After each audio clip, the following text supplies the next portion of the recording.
জীবনে কত রকম মানুষের সাথে পরিচয় হলো, আবার কত মানুষের চেহারাটাও ভুলে গিয়েছি।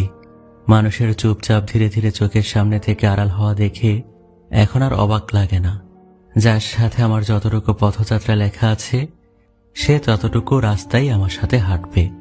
মাঝ পথে আলাদা রাস্তায় ঢুকে পড়লে আমি আর আশ্চর্য হই না, কারণ চিরবাস্তব হলো মানুষ তার পছন্দের জায়গায় ছুটে যাবেই।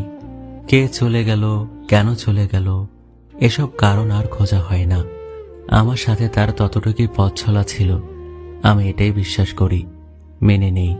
সবাই তার গন্তব্যস্থল খুঁজে পাক, আমি কারো শেষ গন্তব্য হব এটা জরুরি না।